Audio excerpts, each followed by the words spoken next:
এমন একটা হাদিস পড়লাম যেটা পড়ে চোখ দিয়ে পানি বের হয়ে গেল, ভাবলাম যে আপনাদের সাথে শেয়ার করি। হযরত আবু বকর সিদ্দিক রাদিয়াল্লাহু তাআলা আনহু নামাজে দাঁড়িয়ে তিনি নামাজরত অবস্থায় কাঁদতেছিলেন।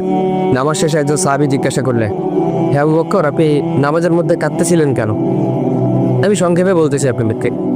তো তিনি বললেন যে আমি নামাজের মধ্যে এমন একটা আয়াত আমার স্মরণ হয়েছে, যেটা স্মরণ হওয়ার পরে আমি কাঁদতেছিলাম। কি আয়াত? যে সেই আয়াতের অর্থটা হচ্ছে যে আল্লাহ পাক রব্বুল আলামিন বলতেছেন যে আমি তোমাদেরকে জান্নাত দিয়ে দিলাম, বিনিময়ে তোমাদের কাছ থেকে আমি জানমাল নিয়ে নিলাম। তো সাহাবী বলেন যে হে আবু বকর, এটা তো একটা খুশির সংবাদ যে আল্লাহ পাক আমাদের জানমালের বিনিময়ে আমাদেরকে জান্নাত দিয়েছেন, তো আপনি কাঁদতেছেন কেন? আবু বকর সিদ্দিক রাদিয়াল্লাহু তাআলা আনহু বললেন যে আমি আজকের আগ পর্যন্ত এটাকে খুশির সংবাদ মনে করতাম, কিন্তু আজকের পর থেকে আমি এটা শুনলেই, এটা মনে করলেই আমার কান্না চলে আসে। কেন? যে তুমি তো জানো আমার একটা কাপড়ের দোকান ছিল। আবু বকর সিদ্দিক রাদিয়াল্লাহু তাআলা আনহু বলতেছেন ওই কাপড়ের দোকানে কয়েকদিন আগে একজন মহিলা কাপড় নিয়ে গেছিল। তো হঠাৎ করে সে আজকে ফিরে আসছে কাপড় নিয়ে, এসে আমাকে বলতেছে যে তুমি তোমার কাপড় ফিরিয়ে নাও, আমার টাকা আমাকে ফেরত দিয়ে দাও। আবু বকর সিদ্দিক রাদিয়াল্লাহু তাআলা আনহু বললেন যে আপনি তো অনেক আগে কাপড় নিয়েছিলেন, এখন ফেরত দেওয়ার কারণ কি? এই মহিলা বলতেছে তোমার কাপড় আমার পছন্দ হয়নি, এজন্য তুমি তোমার কাপড় তোমার কাছে রেখে দাও, আমার টাকা আমাকে ফেরত দাও। আবু বকর সিদ্দিক রাদিয়াল্লাহু তাআলা আনহু বলতেছেন আমি কাঁদতেছি এটা ভেবে, কিয়ামতের ময়দানে সবাইকে যখন উলঙ্গ করে দাঁড় করানো হবে, সেদিন যদি আল্লাহ পাক রব্বুল আলামিন আমাকে বলে যে আবু বকর তোমার জানমাল আমি তোমাকে দিয়ে দিলাম, বিনিময়ে তুমি আমার জানমালকে আমার কাছে ফিরাই দিয়ে দাও, সেদিন আমি আবু বকরের হালত কি হবে? সেদিন তো আমার বড় ক্ষতি হয়ে যাবে, আমার তো কোনো কিছুই করার থাকবে না সেদিন।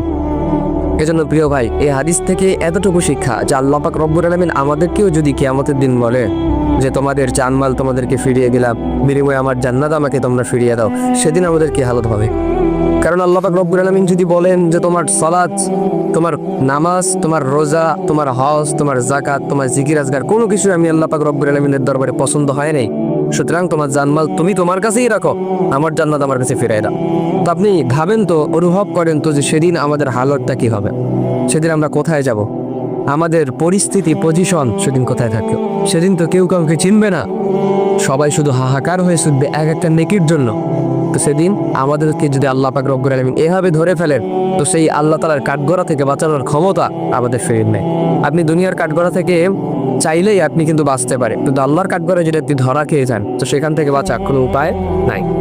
এজন্য কোনো কাজ করলে, কোনো ইবাদত করলে মনোযোগের সাথে করতে হবে। সালাত, রোজা, হজ, যাকাত, জিকির আজগার যেটাই করি না কেন মনোযোগের সহকারে যেন আল্লাহ তাআলা কবুল করেন আমার এই সালাত, আমার এই ইবাদতটা যেন আল্লাহ পাক রব্বুল আলামিন কবুল করে।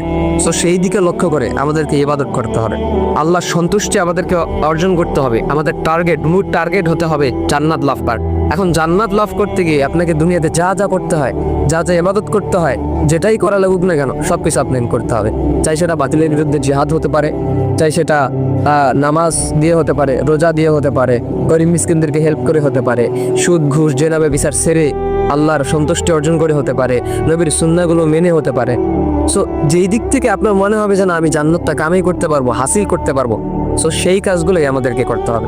তো আল্লাহ পাক আমাদের সেই কাজগুলো করার তৌফিক দেয়।